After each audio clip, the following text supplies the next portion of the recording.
Hello दोस्तों, नमस्कार। एक नए वीडियो में आप सभी साथियों का एक बार पुनः स्वागत है।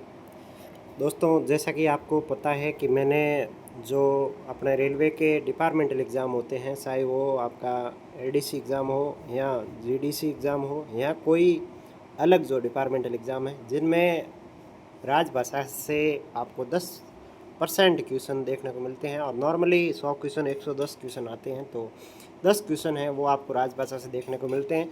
तो इससे संबंधित मैंने एक पहले राजभाषा पर एक वीडियो बनाया था और वो वीडियो मैंने चैनल पे अपलोड किए हुए काफ़ी 7-8 दिन 10 दिन हो चुके हैं। और अगर आपने वो वीडियो अभी तक नहीं देखा है तो इस वीडियो को देखने से पहले आप उस वीडियो को ज़रूर देखें, क्योंकि उस वीडियो के अंदर मैंने थ्योरी के जितना भी पोर्शन होता है वो क्लियर करने की कोशिश की थी। और इस वीडियो के अंदर मैं आपको इसके राजभाषा से संबंधित जो रेलवे की ऑफिशियल डिपार्टमेंटल एग्ज़ाम्स की जो पेपर बैंक है उसके जो क्वेश्चंस हैं, आए हुए क्वेश्चंस, पुराने क्वेश्चंस और जो भी जितने सारे क्वेश्चंस बनते हैं वो मैं आपके साथ डिस्कस कर रहा हूँ। तो वो वीडियो आप पहले देखें, वो वीडियो देखने के बाद इस वीडियो को आप पूरा देखें और ये देखने के बाद आपका लगभग मोस्ट ऑफ टॉपिक है वो कवर हो जाएगा। और इस वीडियो के अंदर जो जितने भी क्वेश्चंस बन रहे हैं, जो मैंने वीडियो के साथ डिस्कस किया था, उसमें कुछ क्वेश्चन थे वो डिस्कस नहीं कर पाए थे क्योंकि वीडियो शॉर्ट में बनाया था। तो वो क्वेश्चन यहाँ डिस्कस करेंगे और कुछ ऐसे क्वेश्चंस हैं जो उस वीडियो के अंदर मैंने डिस्कस कर दिए थे, तो उनको मैंने ऑब्जेक्टिव के अंदर शामिल नहीं किया है। इसी के साथ साथ जो हिंदी भाषा के राष्ट्रीय पुरस्कार है जो रेलवे सेंट्रल गवर्नमेंट के कर्मचारियों को दिए जाते हैं, अलग अलग पर्सनल कौन से दिए जाते हैं, किस टाइप के दिए जाते हैं, कैसे कैसे दिए जाते हैं और वेतन लाभ संबंधित कौन कौन से पुरस्कार हैं, वो सारी बात इस वीडियो के अंदर लास्ट तक करेंगे। तो आप बिना देर किए वीडियो को लास्ट तक जरूर देखें तथा अपने साथी कर्मचारियों के साथ ये वीडियो जरूर शेयर कर दें। तो बिना देर किए आगे बढ़ते हैं। देखिए, ये राजभाषा विषयक विभागीय परीक्षा उपयोगी प्रश्नोत्तर बैंक है, जिसके अंदर क्वेश्चंस एंड आंसर दोनों आपको मिल जाएंगे और ये मैं टेलीग्राम और व्हाट्सएप ग्रुप पे शेयर कर दूंगा, आप वहाँ से जाके देख सकते हो। देखिए, ये इम्पोर्टेंट एग्ज़ाम्स में जो क्वेश्चंस पूछे जाते हैं वो है, तो जो क्वेश्चंस इजी रहेंगे उनको मैं फटाफट करने की कोशिश करूँगा, क्योंकि क्वेश्चंस ऐसे हैं जो देखने पे ही आपको याद होंगे, तो ज़्यादा देर नहीं करते हुए फटाफट करेंगे। देखिए, अगर पहले क्वेश्चन की बात करें तो भारत जो एक संघ है उसकी राजभाषा क्या है, तो आपको पता है कि मैंने पहले भी बता दिया था, राजभाषा आपकी हिंदी है और लिपि बात करें तो देवनागरी है। क्वेश्चन नंबर 2 पे बढ़ते हैं कि संसद में संविधान का भाग जो 17 किस तारीख को पारित किया गया था। ये 14 नवंबर 1949 को किया था। जैसे 14 नवंबर को अपना संविधान दिवस मनाते हैं, उसी दिन ये 14 सितंबर 1949 को जारी किया गया था। और ये आपको ध्यान रखना है, इम्पोर्टेंट है और एग्ज़ाम में पूछा जा सकता है। भाग 17 है जो कब लागू किया गया था, कब पारित किया गया, तो 14 सितंबर 1949 को पारित किया गया था। अगला देखिए, क्वेश्चन नंबर 3 है, राजभाषा अधिनियम 1963 कब पारित किया गया था। तो ये दोस्तों, ये आपको ध्यान रखना है, 10 मई 1963 को पारित किया गया था। देखिए, राजभाषा अधिनियम मैंने आपको पहले ही बताया था कि बहुत सारी भाषाएं हैं और भाषा में और प्रशासनिक एकरूपता लाने के लिए एक ऐसी भाषा की आवश्यकता हुई जिसे संपर्क भाषा कहते हैं। संविधान के आर्टिकल 343 से लेके 351 तक जो राजभाषा के बारे में विवरण दिया गया है। संविधान के 15 वर्ष बाद मतलब 1965 में हिंदी और इंग्लिश दोनों भाषाओं को राज्य कार्यों में प्रयोग होता था, लेकिन 1965 से केवल हिंदी का उपयोग बढ़ा दिया गया, इंग्लिश को रोक लगा दी गई। बाद में तमिलनाडु राज्य में बहुत बड़ा वो हुआ, इसका विरोध हुआ, विरोध प्रदर्शन के बाद दोनों भाषाओं का साथ साथ अस्तित्व में आई। तो ये राजभाषा अधिनियम 1963 का मैंने पूरा समझाया था। और आगे बढ़ते हैं। देखिए, राजभाषा अधिनियम में संशोधन कब हुआ था। देखिए, एक बार संशोधन हुआ था, ये 1967 के अंदर इसमें पहली बार राजभाषा अधिनियम 1963 के अंदर संशोधन हुआ था। 67 के अंदर क्या हुआ था, संशोधन हुआ था। आगे बढ़ते हैं। देखिए, राजभाषा नियम के अधीन वर्गीकृत 3 क्षेत्र कौन से हैं। तो मैंने आपको बताया था क ख ग 3 क्षेत्रों में बांटा गया है। यहाँ ख नहीं दिख रहा है और इसको इंग्लिश में बांटे तो ABC बोल सकते हो। और यहाँ अलग अलग जो भाषाओं के आधार पे इनको बांटा गया है, तो किन किन में बांटा गया है वो मैं आपको आगे बताऊँगा, तो आप वीडियो में आगे बढ़े। देखिए, हर साल हिंदी दिवस कब मनाया जाता है। तो हिंदी दिवस ये 14 सितंबर को मनाया जाता है। आप सबको अच्छे से पता है, 14 सितंबर को हर साल हम हिंदी दिवस मनाते हैं। तो मैंने वीडियो में आपसे बताया था कि 14 सितंबर को हिंदी दिवस मनाते हैं। ये पहली बार 1949 को मनाया गया था। 1949 को पहली बार मनाया गया था। 14 सितंबर 1949 को पहली बार मनाया गया था।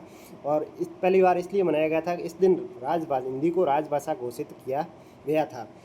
इसके अलावा जो मनाने का कारण यह था कि राजेंद्र सिन्हा, जिसका बर्थडे था वो 14 सितंबर था, जिन्होंने हिंदी को राष्ट्रभाषा बनाने में लंबा काम किया था। इसके अलावा काके काकेलकर हो गया, मैथिली शरण हो गया, हजारी प्रसाद द्विवेदी हो गया, महादेवी वर्मा हो गया, आदि साहित्यकारों ने भी इस पर बहुत सारा काम किया था। और मुख्य रूप से जो राजेंद्र सिन्हा है, उनका जन्मदिन था, उन्होंने राष्ट्रभाषा घोषित करने में बहुत लंबा काम किया था, इसलिए ही 14 सितंबर को हिंदी दिवस मनाते हैं। इसी के साथ साथ मैंने ये आपको एक बताया था विश्व हिंदी दिवस कब मनाया जाता है, तो वो भी आपको याद रखना है। वो 10 जनवरी को विश्व हिंदी दिवस मनाया जाता है। इसकी शुरुआत 1975 में की गई थी, ये भी आपको याद रखना है। आगे बढ़ते हैं। देखिए, राजभाषा नियम के अनुसार अंडमान एवं निकोबार द्वीप समूह किस क्षेत्र के अंतर्गत आते हैं। तो देखिए दोस्तों, राजभाषा का नियम है उसके अनुसार 3 भागों में बांटा गया था, A, B, C रीजन के अंदर। तो जो अंडमान एवं निकोबार द्वीप समूह है वो रीजन A के अंदर आते हैं। ये है कि यहाँ पे ख लिख रखा है क्वेश्चन नंबर 8 के ख क्षेत्र में वर्गीकृत संघ राज्य क्षेत्र कौन कौन से हैं। जो ख, जिसे आप बी बोलते हैं इंग्लिश में, उसके अंदर चंडीगढ़ संघ राज्य क्षेत्र, दादर नागर हवेली, दमन और दीव ये है। ये आपको ध्यान रखना है, ये याद रखना, क्योंकि ये क्वेश्चन रटने के हैं तो आप रटोगे तभी याद होगे। तो देखिए, क के अंदर अंडमान एंड निकोबार द्वीप समूह आता है, और ख के अंदर चंडीगढ़, और जिसमें दादर नागर और दमन और दीव ये आता है। ये जो 2022 से जो केंद्र शासित प्रदेश में मिक्स हो गया, तो इनका नाम एक ही कर दिया गया है। अरुणाचल प्रदेश की राजभाषा क्या है, तो आपको पता ही है, अरुणाचल प्रदेश की जो राजभाषा है वो इंग्लिश है। ये एजुकेशन था। हिंदीतर भाषी क्षेत्रों में निवासियों के लिए दिए गए आश्वासनों को कानूनी रूप देने के लिए पारित अधिनियम कौन सा है। जो हिंदी भाषा में जो निवासी थे उनको मतलब दिक्कत होने लग गई, तो 1966 से हिंदी और अंग्रेजी दोनों को मान्यता दी गई, तो वो राजभाषा अधिनियम, संशोधित अधिनियम 1967 है। ये भी आपको ध्यान रखना है।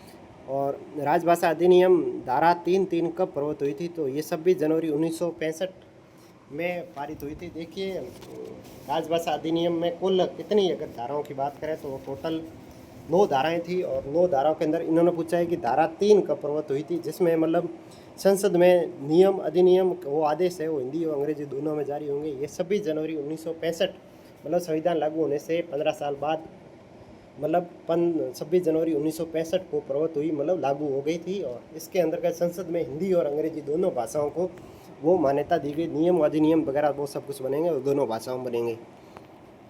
आगे देखते हैं क्वेश्चन नंबर 12। देखिए, राजभाषा अधिनियम 1963 की धारा 4 किससे संबंधित है। देखिए, राजभाषा अधिनियम में टोटल 9 धाराएं थी, उसमें से धारा 4 थे वो केंद्र और राज्य सरकार से संबंधित है। किससे संबंधित है, तो आइए आपको रखना है। धारा 4 है वो संसदीय राजभाषा समिति के गठन के संबंध में है। राजभाषा अधिनियम 1963 धारा 4 किससे संबंधित है, संसदीय राजभाषा समिति के गठन के संबंध में है। तो ये भी आपको ध्यान रखना है, जिसमें केंद्र और राज्य सरकार संसदीय समिति का गठन करेगी, उससे संबंधित है। क्वेश्चन नंबर 13 बोले कि राजभाषा नीति की जानकारी देने वाले अनुच्छेद 343 से 351 संविधान के किस भाग में है। तो ये आपको भाग 17 है, जो बहुत इंपॉर्टेंट है और ये राजभाषा से संबंधित है। और ये 343 से 351 तक है। कहीं कहीं आपको 344 भी किसी ऑप्शन में मैंने देखा था, किसी परीक्षा में पूछा गया था, वो भी हो, लेकिन रियल में जो ओरिजिनल है वो 343 से 351 तक है। क्वेश्चन 14 की बात करें, राजभाषा अधिनियम 1963 की धारा 7 का संबंध किससे है। देखिए, टोटल 9 धाराएं थी, उसमें से धारा 7 है वो हाईकोर्ट के निर्णयों में हिंदी या अन्य राजभाषा का वैकल्पिक विषय हिंदी हो तो हिंदी, नहीं तो अंग्रेजी में अनुवाद करना पड़ेगा। देखिए, वैकल्पिक भाषा का प्रयोग जो हाईकोर्ट उच्च न्यायालय है उसके अंदर है, उच्चतम न्यायालय का वो अलग है ना। अगला क्वेश्चन देखें, राजभाषा अधिनियम 1963 की धारा 6 और 7 किस राज्य में लागू नहीं होती। तो दोस्तों, ये मैंने आपको पहले ही बता दिया था, जम्मू एंड कश्मीर के अंदर लागू नहीं होती थी। ये राजभाषा अधिनियम की धारा 9 के अंदर ये लिखा गया है कि धारा 6 और जो धारा 7 है वो जम्मू एंड कश्मीर में ये प्रावधान लागू नहीं होते हैं। देखिए, धारा 6 के अंदर क्या था, देखिए, कतिपय दिशाओं में राज्य के अधिनियम प्राधिकृत हिंदी में अनुवाद के बारे में था, और विधानसभा, विधानमंडल और राज्यपाल के अध्यादेश ये धारा 6 के अंदर थे। धारा 7 मैंने आपको पहले बता दिया था, हाईकोर्ट के निर्णयों में हिंदी या अन्य राजभाषा का वैकल्पिक होगी। हिंदी में हो तो ठीक है, नहीं तो अंग्रेजी में अनुवाद करना पड़ेगा। और ये जम्मू कश्मीर के अंदर है, वो इसको लागू नहीं किया गया है और इसका प्रावधान है वो लागू नहीं होते हैं। तो धारा 6 और 7 ये धारा 9 में लिखा गया है और ये जम्मू एंड कश्मीर में लागू नहीं होती है। अगला क्वेश्चन नंबर 16 की बात करें तो किन किन राज्यों में उर्दू को राजभाषा के रूप में घोषित किया गया है। देखिए, उर्दू को राजभाषा के रूप में इसमें आपका आंध्र प्रदेश और बिहार राज्य है, वहाँ पे उर्दू को राजभाषा के रूप में घोषित किया गया है। ये भी आपको याद रखना है, बिल्कुल रट्टाफिकेशन का क्वेश्चन है, इसमें कोई समझने की मुझे जहाँ तक लगती है कोई आवश्यकता नहीं है। आंध्र प्रदेश और बिहार आप याद रखिए, 1-2 बार आप इस वीडियो को देखिए और मैं PDF शेयर करूँगा, इसको पढ़िएगा, बिल्कुल आपको ये क्लियरली हो जाएगा। आगे बढ़ते हैं। देखिए,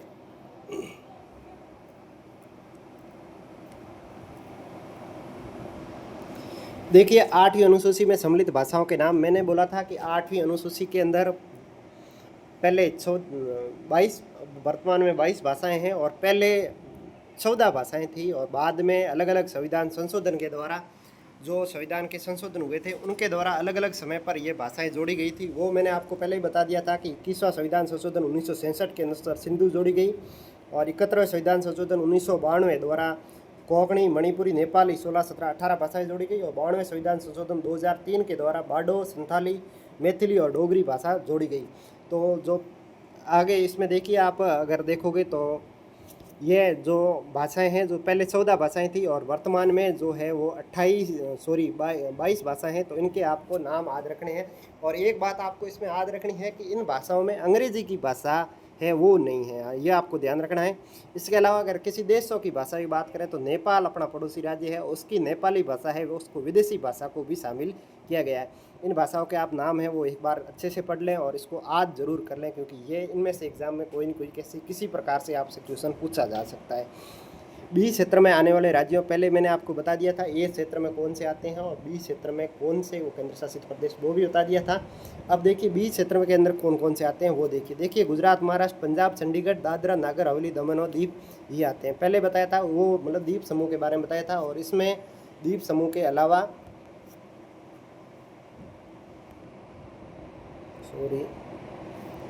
ठीक डिस्टर्ब हो गए। देखिए इसमें गुजरात, महाराष्ट्र, पंजाब, चंडीगढ़, दादर नागर दमन और दीव ये आते हैं और पहले भी मैंने ये बी रीजन के बारे में क्वेश्चन आ चुका है। तो अगला क्वेश्चन देखते हैं। देखिए अगला क्वेश्चन नंबर 19 है कि फिलहाल संविधान की 8वीं अनुसूची में कितनी भाषाओं को सम्मिलित किया। 22 भाषाओं को सम्मिलित कर लिया गया है और ये मैंने आपको पहले ही आपके साथ मैंने डिस्कस कर लिया था कि संविधान जब भाषा कोई नहीं जोड़ी जाती है, मूल रूप से 14 भाषाएँ थी और बाद में भाषा जुड़ के अब टोटल 22 भाषाएं हो गई है। इसके लिए 3 संविधान संशोधन हुए थे, जिसमें 21वां संविधान संशोधन 1967 के अंदर हुआ था, जिसमें सिंधी भाषा को 15वीं भाषा के रूप में जोड़ा गया था। इसके बाद 71वां संविधान संशोधन हुआ था, जो हुआ था 1992 के अंदर हुआ था और जिसके अंदर 3 भाषाएं जोड़ी गई थी, कोंकणी, मणिपुरी और नेपाली। और इसके बाद हुआ था 92वां संविधान संशोधन जो हुआ था 2003 के अंदर, जिसमें 4 भाषाएँ जोड़ी गई थी, बोडो, संथाली, डोगरी, मैथिली, ये भाषाएं जोड़ी गई थी। तो ये आपको ध्यान रखना है। इसके बाद अगर आगे बढ़े क्वेश्चन नंबर 20 की मैं अगर बात करूं तो संविधान के भाग 5 में राजभाषा संबंधित उपबंध किस अनुच्छेद, ये तो अनुच्छेद जो संविधान का राजभाषा 120 है, इसमें यह है कि संसद की जो कार्य संचालन है इसमें हिंदी और अंग्रेजी का प्रयोग होगा। मतलब अनुच्छेद 120 क्या है, संसद का जो भी कार्य प्रणाली होगी उसमें हिंदी और अंग्रेजी दोनों का प्रयोग होगा। अगर कोई संसद है जो इस बोलने में समझने में असमर्थ होता है तो वो मातृभाषा में भी बोल सकता है।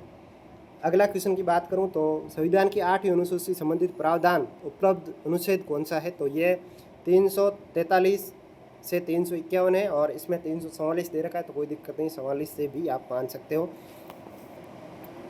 अगला देखें, राजभाषा अधिनियम 1963 क्यों पारित किया गया। तो देखिए 1965 के बाद हिंदी के साथ साथ अंग्रेजी का प्रयोग जारी रखने के लिए राजभाषा अधिनियम 1963 जो 1965 में जाके लागू हुआ था, 26 जनवरी 1965, मतलब संविधान लागू होने के 15 साल बाद। राजभाषा नियम, देखिए राजभाषा नियम है वो 1976 के अंदर पारित हुआ था।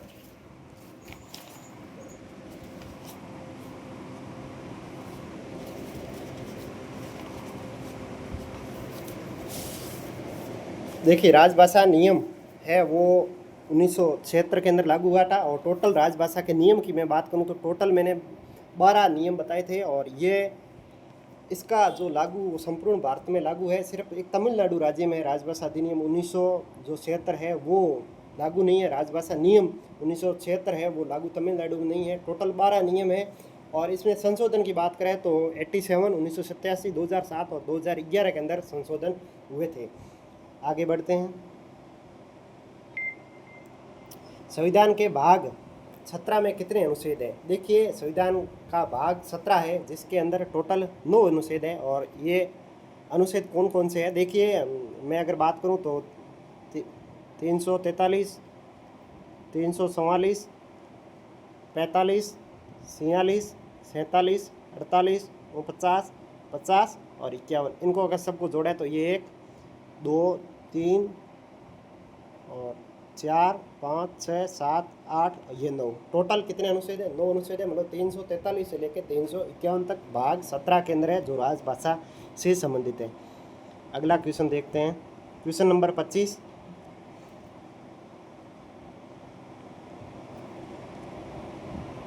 सॉरी,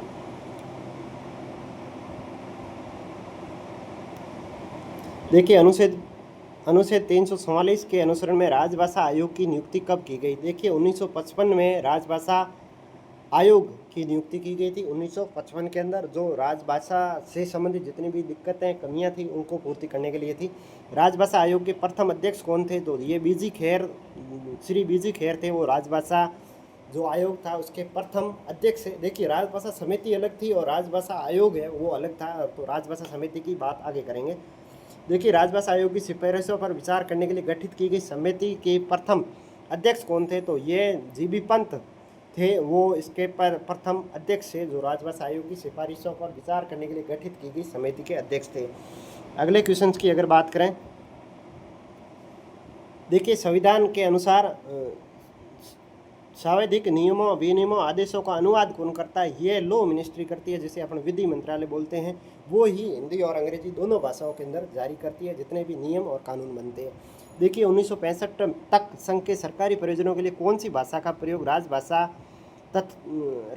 थी तथा कौन सी भाषा सहायक भाषा थी? तो इसमें देखिए अंग्रेजी 1965 तक मुख्य भाषा थी, इसके साथ साथ हिंदी थी वो सहायक भाषा थी। 1965 के अंदर इसको मतलब अंग्रेजी को हटा दिया गया था, हिंदी को राजभाषा के रूप प्रयोग किया गया। लेकिन तमिलनाडु राज्य में भारी विरोध के बाद इसको वापस हिंदी और अंग्रेजी दोनों भाषाओं को एक साथ लागू किया गया था।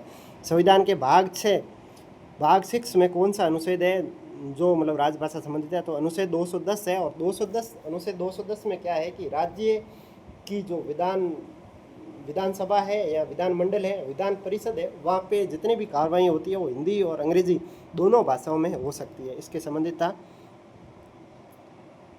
अगला है देखिए वर्ष 1973 में गठित पहली रेलवे हिंदी सलाहकार समिति का अध्यक्ष कौन थे? देखिए श्री ललित नारायण मिश्र है वो रेलवे हिंदी सलाहकार समिति के प्रथम अध्यक्ष थे। ये आपको याद रखना है, वेरी वेरी इंपॉर्टेंट है।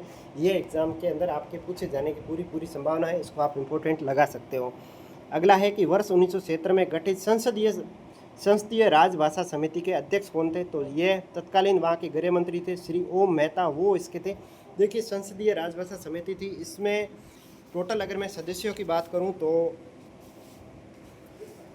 देखिए 26 जनवरी 1965 को संविधान लागू होने के 10 वर्ष बाद, मतलब 26 जनवरी 1965 से 10 वर्ष बाद मतलब 26 जनवरी 1975 को एक समिति का गठन किया गया जिसमें 3 सदस्यीय समिति थी और जिसके अध्यक्ष थे गृह मंत्री श्री ओम मेहता थे और 20 लोकसभा के सदस्य थे और 10 राज्यसभा के सदस्य थे। इनका काम था कि हिंदी भाषा का पुनरावलोकन करना।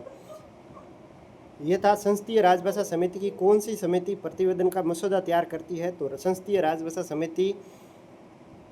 समिति drafting and evidence committee parliament of official language वो कर साक्ष्य उपलब्ध करवाती है।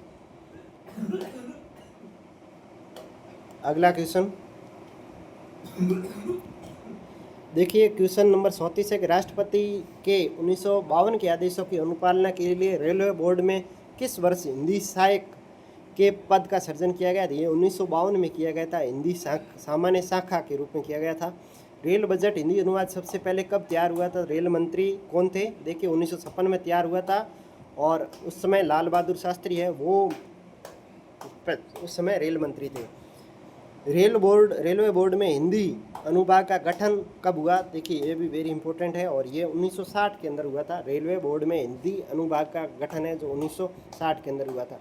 क क्षेत्र के अंतर्गत आने वाले राज्य देखिए ख, बी और सी के अंदर अपन देख लिए थे। इसमें भी आप देख सकते हो बिहार, झारखंड वगैरह ये जो राज्य है, अंडमान निकोबार द्वीप समूह वगैरह ये आते हैं।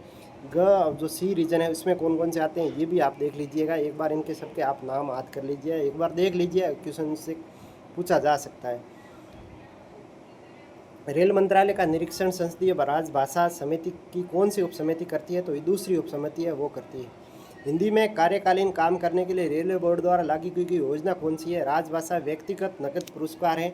देखिए ये व्यक्तिगत नकद पुरस्कार है, ये जो राजभाषा पे काम करते हैं उन पे कई तरह के अलग अलग पुरस्कार दिए जाते हैं, जिनमें देखिए अगर परीक्षा में अच्छा प्रदर्शन करते हो, अच्छे अंक लाते हो तो उसके लिए आपको 3 टाइप के पुरस्कार दिए जाते हैं। इसके अलावा कुछ वेतन लाभ वाले, वेतन इंक्रीमेंट वाले भी पुरस्कार दिए जाते हैं। नॉर्मली जो एग्जाम से क्वेश्चन है वो प्रबोध, प्रवीण और प्रज्ञा इनसे पूछा जाता है। तो ये पुरस्कार की राशि कितनी है और वर्तमान के अनुसार कितनी है, प्रेजेंट में इनकी क्या दर है, वो मैं आपके साथ शेयर कर रहा हूँ। देखिए ये 3 प्रकार के पुरस्कार है जो वर्तमान दर है और अच्छे अंक प्राप्त करने के लिए, उसको प्रोत्साहित करने के लिए जो केंद्र सरकार के कर्मचारी हैं उनको समय समय पर दिए जाते हैं हर साल। देखिए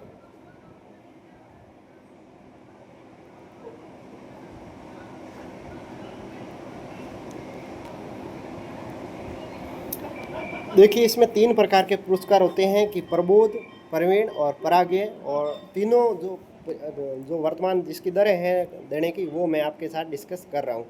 देखिए अगर 70% से ऊपर आप अंक प्राप्त करते हो तो प्रबोध के अंदर आपको 1600 रुपये मिलेंगे और प्रवीण के अंदर 1800 रुपये मिलेंगे और प्राज्ञ के अंदर आपको 600 रुपये का नकद पुरस्कार है वो दिया जाएगा। अगर 60% से अधिक और परंतु 70% से कम अंक प्राप्त करते हो तो आपको प्रबोध के अंदर 800 रुपये मिलेंगे और प्रवीण के अंदर 1200 रुपये मिलेंगे और प्राज्ञ के अंदर 1600 रुपये का आपको नकद पुरस्कार दिया जाएगा, जो आप इसमें देख सकते हो। इसके अलावा 55 से अधिक और परंतु 60 से कम अंक प्राप्त करते हो तो आपको प्रबोध के अंदर 400, प्रवीण के अंदर 600 और प्रज्ञा के अंदर आपको 800 रुपये का नकद पुरस्कार दिया जाता है। ये जो प्रमुख पुरस्कार थे वो थे। इसके अलावा अगर मैं बात करूं तो कुछ पुरस्कार और होते हैं, वो भी देखिए। हिंदी टाइपिंग में अगर आप अच्छी स्पीड है आपकी और अच्छा काम कर रहे हो हिंदी टाइपिंग के अंदर, तो आपको अगर एग्ज़ाम के अंदर आपके 97% मार्क आते हैं टाइपिंग में तो आपको 100 रुपये का पुरस्कार मिलेगा। और 97 में आते हैं 100 और 95 से 97 से कम हो तो आपको 1600 रुपये और 90 से 95 की 20 हो तो आपको 800 रुपये नकद पुरस्कार मिलेगा। इसके अलावा अगर आप आशु भाषा मतलब जो स्टेनोग्राफर लैंग्वेज होती है उसके अंदर अगर आप हिंदी लिखते हो तो 95 से ऊपर नंबर आने पर आपको 100 रुपये और 92 से 95 के 20 हो तो 1600 रुपये और 88 से 92 के 20 हो तो 800 रुपये नकद पुरस्कार है वो मिलता है। इसके अलावा कुछ व्यक्तिगत एग्ज़ाम कोई अगर आप पास करते हो तो उसके लिए भी पुरस्कार है वो दिया जाता है। देखिए इसमें प्रबोध में 1600 दिया जाता है, प्रवीण में 1500, प्रज्ञा में 2400 और हिंदी टाइपिंग में 1600 दिया जाता है। जो आशी लिपि स्टेनोग्राफर लैंग्वेज है इसके अंदर 3000 रुपये का पुरस्कार है वो दिया जाता है। और ये जो पुरस्कार की वर्तमान दरें हैं जो राजभाषा की जो ऑफिशियल वेबसाइट है उससे मैंने लेके मैं आपको साथ ग्रुप में शेयर कर दूंगा, वहाँ से एक बार आप और देख लीजिएगा। देखिए राजभाषा विभाग क्वेश्चन देखिए अगला कि केंद्र सरकार के कर्मचारियों को कितने पाठ्यक्रम निर्धारित है? ये 3 पाठ्यक्रम निर्धारित है और वो पाठ्यक्रम ये प्रबोध, प्रवीण और प्रज्ञा ये मैंने ऊपर आपको दिखा दी। केंद्रीय हिंदी समिति का अध्यक्ष कौन होता है? तो ये आपको ध्यान रखना है, ये क्वेश्चन एग्जाम के अंदर पूछा जा सकता है। केंद्रीय हिंदी समिति के अध्यक्ष कौन होते हैं? ये प्रधानमंत्री होते हैं और वर्तमान में पीएम माननीय नरेंद्र मोदी है वो है। और संबंधित मंत्रालय विभाग में हिंदी के प्रसार हेतु प्रगति की समीक्षा किस समिति द्वारा की जाती है? तो ये एक समिति बनी हुई है और ये हर साल हिंदी सलाहकार समिति है, ये हर साल वो उसकी करती है कि किस प्रकार से क्या काम। और वर्तमान में संसदीय राजभाषा समिति का गठन 1976 के अंदर हुआ था। राजभाषा संसदीय समिति के कितने सदस्य हैं? देखिए ये मैंने आपको पहले बता दिया था टोटल इसमें 3 सदस्य हैं वो मेन होते हैं, और इसके अलावा लोकसभा से 30 होते हैं, लोकसभा से 20 होते हैं, और प्लस राज्यसभा से 10 सदस्य होते हैं। ये राज्यसभा से होते हैं और 20 है वो लोकसभा से होते हैं। संसदीय लोकसभा से कितने सदस्य, तो 20 सदस्य। ये मैंने पहले वीडियो में आपके साथ डिस्कस कर लिया था। कितनी उप समितियाँ बनाई थी, फिलहाल 3 उप समितियाँ हैं, पहली, दूसरी और तीसरी। अगला बात करें कि राजभाषा समिति की मुख्य ड्यूटी क्या है, तो हिंदी के प्रगामी प्रयोग की समीक्षा करना, ये मुख्य ड्यूटी है। अगला इम्पोर्टेंट मैं क्वेश्चन की बात करूं तो अगर कार्यान्वयन समिति की बैठकों की अवधि की बात करें तो 3 महीने में एक बार इनकी बैठक होती है। और राजभाषा पर वार्षिक कार्यक्रम कौन तैयार करता है, ये home ministry of home affair ये करके देती है। केंद्र सरकार कर्मचारियों को निर्धारित हिंदी पाठ्यक्रम का है। ये 3 प्रकार के पाठ्यक्रम हैं, प्रबोध, प्रवीण और पराग्य। इनसे संबंधित जो पुरस्कार मिलते हैं वो भी मैंने आपके साथ डिस्कस कर लिया है। अंतिम पहला पाठ्यक्रम है जो प्रबोध है, दूसरा प्रवीण है, तीसरा है जो अंतिम बोलते हैं जो प्राज्ञ पाठ्यक्रम है। और ये आप एक बार क्वेश्चन आप देख लीजिए क्योंकि वीडियो लंबा हो जाएगा, और इसमें जो इम्पोर्टेंट क्वेश्चन है वो ही मैं डिस्कस कर रहा हूँ आपके साथ। साल में कितनी बार नियमित पाठ्यक्रम की हिंदी परीक्षाएं चलाई जाती है, ये 2 बार होती है। और कब कब होती है, मई और नवंबर में होती है। क्लास 3 है, इससे ऊपर के कर्मचारी है वो इसमें हिंदी पाठ्यक्रम में प्रशिक्षित हो सकते हैं। और इम्पोर्टेंट क्वेश्चंस की मैं बात करूं तो ये लैंग्वेज हो गई, ये हो गया। इसके अलावा ये मैंने आपके साथ पुरस्कार जितने भी थे वो मैं आपको डिस्कस कर चुका हूं। और ये जो रटने की चीज़ें हैं जो आप एक बार देख सकते हो, ये व्यक्तिगत पुरस्कार है, उनकी राशि दे रखी है। ये विदेशी लैंग्वेज कौन सी है वो आगे नेपाली मैंने आपके साथ डिस्कस कर लिया है। और ये बाकी चीज़ें हैं जो आप एक बार देख लीजिएगा। मैं बाकी जो इम्पोर्टेंट अपडेट है वो मैं आपके साथ इसमें कर दूंगा, और पाठ्यक्रम वगैरह कितने घंटे का ये भी आप देख लीजिए। इसमें जो लास्ट के क्वेश्चन हैं वो आप थोड़ा इसमें जो आंकड़े हैं वो थोड़े मतलब ज़्यादा याद मत करना, क्योंकि इसमें कुछ मिस्टेक्स है, मुझे अच्छे से क्लियर नहीं हुआ इसलिए मैं नहीं शेयर कर रहा हूँ। तो जो शुरुआत में जो क्वेश्चन है वो आप ज़रूर कीजिए। वीडियो कैसा लगा आप मुझे कमेंट करके ज़रूर बताएं। अपने साथी कर्मचारी के साथ वीडियो ज़रूर शेयर करें, और इसकी इम्पोर्टेंट PDF वगैरह है वो मैं टेलीग्राम व्हाट्सएप ग्रुप में शेयर कर दूंगा। तब तक के लिए जय हिंद, जय भारत।